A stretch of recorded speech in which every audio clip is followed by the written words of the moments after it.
नमस्कार। मैं doctor K C. Saloliya, faculty of chemistry, government college Ajmer. आज अपन BSc part first in organic chemistry के पाठ्यक्रम के अनुसार टेट्रा सल्फर टेट्रानाइट्राइड का अध्ययन करेंगे। जैसा कि बाय नेम क्लियर हो रहा है कि 4 sulphur atom and 4 nitrogen atom से जो कंपाउंड बना उसे हम कह रहे हैं टेट्रा सल्फर टेट्रानाइट्राइड। सबसे पहले इसके बनाने की बात करेंगे, प्रिपरेशन करेंगे। प्रिपरेशन में हमने बताया कि सल्फर को ऐसे कंपाउंड से रिप्लेस करना है जो आसानी से सल्फर दे दें, और उसमें नाइट्रोजन ऐड करना है। तो जनरली हम ये कहें कि H2Cl6 प्लस अमोनिया की अभिक्रिया करवाएंगे तो H4N4 sulphur plus ammonium chloride बनेगा। यदि इस मैकेनिज्म की बात करें तो हम ये कह देंगे कि यहाँ जो सल्फर है ये ऑक्सीडेशन स्टेट इसकी +4 है, यहाँ सॉरी C8, ठीक है, 4 है। C2 H2 2 +2 होगी ना, +2। अब हम इसकी बात करेंगे कि यदि हम इसको यूँ कहते हैं कि ये सल्फ़र है, ये सल्फ़र है और ये सल्फ़र है, ये Cl है और ये Cl है, तो अमोन की इसकी रिएक्शन करवा रहे हैं अपन NH4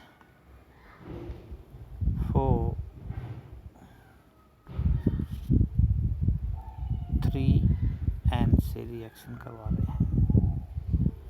तो ये अमोनियम क्लोराइड के रूप में निकल रहा है। प्रोटोनेशन होता है, प्रोटोनेशन होकर यहाँ से इलेक्ट्रॉन निकल जाएगा। इस प्रकार से इसका मैकेनिज्म है। फिर बात करते हैं इसके भौतिक गुण की। एक क्रिस्टलीय ऊष्मवर्णक है। ऊष्मवर्णक का मतलब है कि टेम्परेचर के साथ कलर में चेंज होते हैं, उसे ऊष्मवर्णक कहते हैं। इसका जो मेल्टिंग पॉइंट है 298 केल्विन है, या 298 के ऊपर ये येलो कलर का दिखाई देता है, 275 पर ये लाल रंग का दिखाई देता है, 83 पर ये कलरलेस हो जाता है। क्योंकि उस वर्णक है तो इसका कलर जो है टेम्परेचर पर डिपेंड करता है। ये एंड्रोजेनिक रिएक्शन देता है, डेल्टा जी का मान +534 kg मोल इनवर्स है। पीसने, रगड़ने और गर्म करने से ये विस्फोटक कंडीशन में आ जाता है। ये इसके बारे में फिजिकल प्रॉपर्टीज़ की बात थी। अब इसके केमिकल की बात करते हैं, केमिकल रिएक्शन की बात करते हैं। तो केमिकल रिएक्शन की बात करने से पहले मैं इसको इस प्रकार से क्लियर कर देता हूँ कि इसमें मैक्सिमम जो रिएक्शन होती हैं वो एडिशन रिएक्शन होंगी। क्यों होंगी?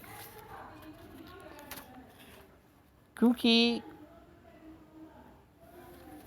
यहाँ सल्फर और नाइट्रोजन के मध्य जब बॉन्ड बनता है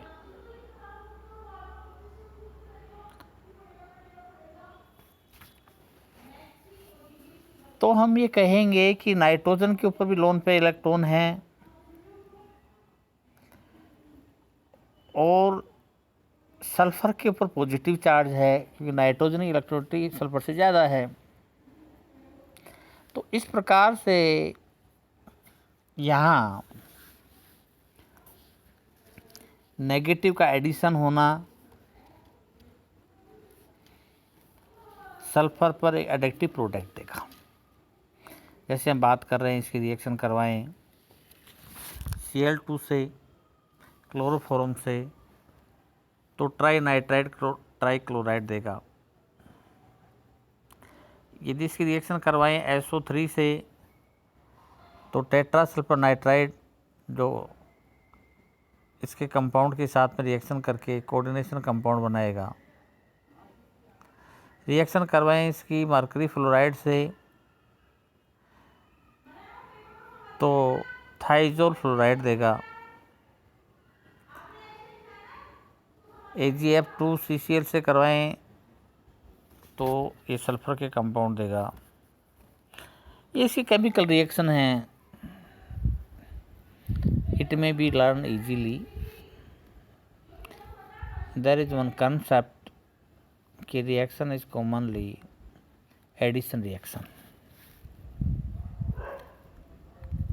नाउ इट्स स्ट्रक्चर, इसकी संरचना। टेट्रा सल्फर टेट्रा नाइट्राइड की हम बात संरचना की करते हैं, तो यहाँ दो प्रकार के बॉन्ड हैं, नाइट्रोजन और सल्फर था, दो परमाणु के मध्य बॉन्ड है। इसमें नाइट्रोजन एक प्लेन में होते हैं और सल्फर दो प्लेन में है। तो नाइट्रोजन एक प्लेन में है तो ये मिड पार्ट नाइट्रोजन का हो गया। सल्फर इसके क्रॉस में आ रहा है, दो सल्फर ऊपर हैं, दो नीचे हैं। नीचे वाले सल्फर के मध्य जो डिस्टेंस है वो 2.08 एंगस्ट्रॉम है। ऊपर वाले जो सल्फर हैं उनके मध्य डिस्टेंस 2.58 एंगस्ट्रॉम है। नाइट्रोजन और सल्फर के मध्य जो डिस्टेंस है 1.62 एंगस्ट्रॉम है। नाइट्रोजन और सल्फर के जो बॉन्ड एंगल हैं वो 90 डिग्री का है, ये 90 डिग्री का बॉन्ड है, और ये जो बॉन्ड है 105 डिग्री का है। इस प्रकार से ये टेट्रा सल्फर टेट्रा नाइट्राइड बनाता है। यहाँ सल्फर एक ब्रिज का कार्य करती है, जिसे हम सेतु कहते हैं, सेतु का कार्य करती है। इसके रेजोनेंस स्ट्रक्चर की बात करें तो भी हमने ये बताई कि रेजोनेंस स्ट्रक्चर ये बॉन्ड शिफ्टिंग इस प्रकार से चलता है। ये हमारे इसके संरचना संबंधित बात थी। नेक्स्ट हम बात कर रहे हैं basic property of halogens. Halogen के बेसिक गुण की जब बात करेंगे तो हम ये कहेंगे कि एक वर्ग में ऊपर से नीचे जाने पर धात्विक प्रवृत्ति बढ़ती है, इलेक्ट्रॉन लॉस करने की कैपेसिटी या टेंडेंसी बढ़ती है, कैपेसिटी नहीं कहेंगे, तो बेसिक प्रॉपर्टी बढ़ती है। और जब बात करते हैं हैलोजन की तो फ्लोरीन से एस्टेटम बेसिक गुणों में वृद्धि होती है, जबकि फ्लोरीन बेसिक गुण नहीं है, क्योंकि फ्लोरीन पॉजिटिव बनाने की चांस नहीं है, because it's electronegativity is gas सबसे ज़्यादा है ना, सो दैट ये नहीं बनाता। उसके बाद में इसके बेसिक गुण की बात में ये बता रहे हैं कि ये पॉजिटिव ब्रोमीन है या फिर नाइट्राइड है या फ्लोरीन है,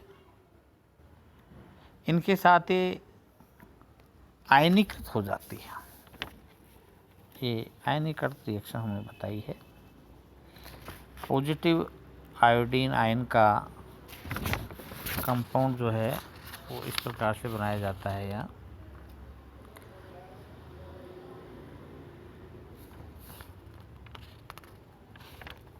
हाँ, हैलोजन की प्रॉपर्टी।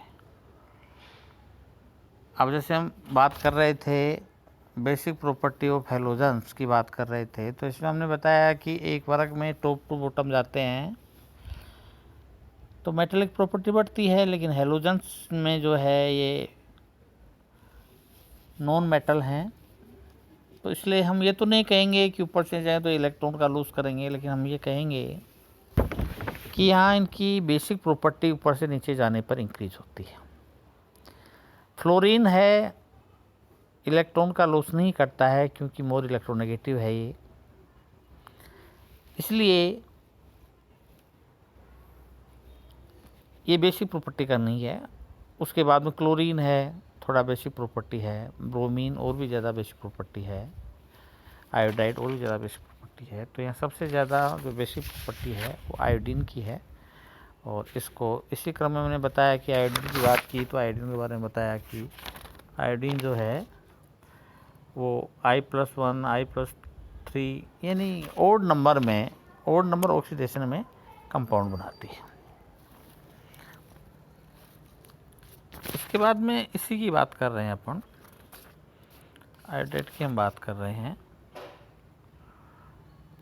तो आयोडीन जो है पॉजिटिव और नेगेटिव डिवाइड होती है। एक पॉजिटिव हो गया, एक नेगेटिव हो गया। यूनिवेलेंट आयोडीन एटम है इस प्रकार से। परायोडिक एसिड है, आयोडीन एसिडिक मीडियम में रिएक्शन करवाते हैं तो ये बेसिक प्रॉपर्टी शो करती है। इस प्रकार से इनका ये है। यदि इसके कॉम्प्लेक्स की बात करें कि आयोडीन जैसे एक रिएक्शन की है हमने, HNO3I2+ प्रीडीन से रिएक्शन करते हैं तो यहाँ आयोडीन एक सेंटर एटम का कार्य कर रही है और PY यहाँ प्रीडीन जो है लिगेंड का कार्य कर रही है। तो यहाँ sp3d हाइब्रिडाइजेशन होता है और ये एक मेटल की भांति कार्य कर रही है सेंटर एटम, और ये प्रीडीन इलेक्ट्रॉन देने का कार्य कर रहा है, लिगेंड का कार्य कर रहा है। बात करते हैं डाइप्रीडीन आयोडीन की। इसमें क्या क्या गुण पाए जाते हैं, तो ये कहते हैं कि +1 ऑक्सीकरण अवस्था की पुष्टि करती है। ये रिप्लेसमेंट या सब्स्टिट्यूशन रिएक्शन देती है। NOH के विलीन को अवशोषित कर लेती है। आयोडीन ऑक्सीकृत होकर आयोडीन देती है। आयोडीन की रिएक्शन से ये Ag के साथ कॉम्प्लेक्स बनाती है, Cl का रिप्लेसमेंट करती है। इस प्रकार से ये इसकी रिएक्शन है। या फिर हम ये कहें कि Ag क्लोरेट है,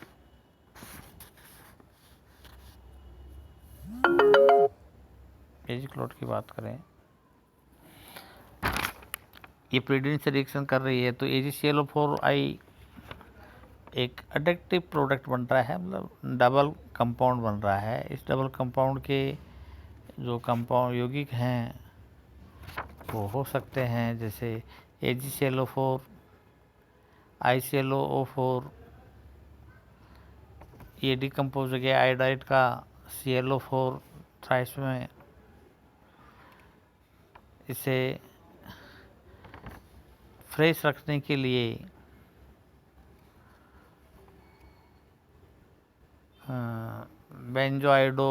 बेंजोसआइडो कहते हैं, बेंजोसआइडो के कंपाउंड में रखते हैं इसको। आयोडीन से CnCnO इस प्रकार की रिएक्शन से ये कंपाउंड बनाए जा सकते हैं। ये इसके कंपाउंड है। नाउ ट्राईपॉजिटिव आयोडीन की बात करें तो हम ये कहेंगे कि ऑक्सीडेशन में 3 जो हाइड्रोजन है, जैसे INO3 का होल थ्राइस, क्योंकि NO3 पर माइनस होता है तो 3 आ गए तो इसके 3 आयोडाइड हो गया। आयोडीन फॉस्फेट, इसमें 3 कंपाउंड हो गए। आयोडीन के ऑक्साइड की बात कर रहे हैं तो I2O4 एंड देन I2O4 में फिर KiO3 एक आयोडीन प्रबल ऑक्सीकार का कार्य करती है। यहाँ ये आयोडीन की प्रॉपर्टीज हैं। नेक्स्ट हमारे पास बात आती है inter halogen compounds. Inter halogen compound किसको कहें हम? हैलोजन कहते हैं हम फ्लोरो क्लोरो ब्रोमो आइडो को, और इंटर हैलोजन कंपाउंड की बात करें तो हम कहेंगे कि फ्लोरीन और क्लोरीन या क्लोरीन आयोडीन, आयोडीन या ब्रोमीन आपस में कोई अणु बनाए या कंपाउंड बनाए तो इंटर हैलोजन कंपाउंड हुए। इंटर हैलोजन कंपाउंड में सबसे पहले कहा गया है कि प्रारूप रूप से ये X and X dash N होता है, और N का मान यहाँ विषम संख्या में होता है, ओड नंबर होते हैं। सबसे पहले हम बात करें केवल X डैश 1 की बात करें, N इक्वल टू 1 लें तो जो कंपाउंड बनेंगे वो क्या बनेंगे? जैसे ClF, BrF, BrCl, ICl, IBr ऐसे। फिर XE या X एंड X3, 2 नहीं होगा 3 होगा, तो इसकी बात करेंगे तो बनेगा ClF3, CrBF3, IF3, ICl3 सोन। ये फिर हम बात करें X एंड X डैश का 5 तो Br5, IF5 एंड ClF5, और 5 के बाद में 7 की बात करें तो IF7। इस प्रकार से एक हैलोजन से ओड नंबर दूसरे हैलोजन जुड़कर के जो कंपाउंड देते हैं उन्हें हम इंटर हैलोजन कंपाउंड कहते हैं। इंटर हैलोजन कंपाउंड की त्रिज्या की बात करें,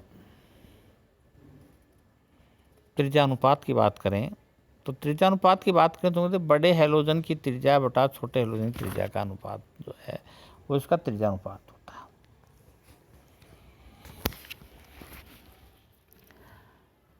तो बड़े हैलोजन बटा छोटे हैलोजन जो आएगा वो इसका त्रिज्या अनुपात होगा।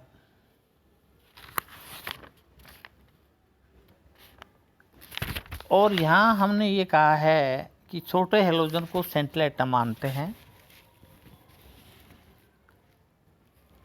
अब जैसे IF7 है तो यहाँ I जो है वो सेंट्रल एटम है। इनकी प्रॉपर्टी की बात करें तो ये थर्मल स्टेबिलिटी बात करते हैं तो ये थर्मल स्टेबिलिटी का ऑर्डर दिया। विद्युत ऋणता की बात करते हैं तो ये कहते हैं कि विद्युत ऋणता बढ़ने पर ताप का स्थायित्व बढ़ता है। एंड देन इनके अलग अलग एग्जांपल्स हैं, वो हमने पहले डिस्कशन कर लिया, नो प्रॉब्लम। फिर बात करते हैं पॉलीहैलाइड्स की। पॉलीहैलाइड्स की बात करें तो हम ये कहते हैं कि जिसमें एक से अधिक हैलाइड हो उसे पॉलीहैलाइड्स कहते हैं। I3 है, BrF2 है, ICl2 है, हेप्टाहैलाइड है, एक से अधिक जो हैलाइड्स हैं उन्हें हम पॉलीहैलाइड्स कह रहे हैं।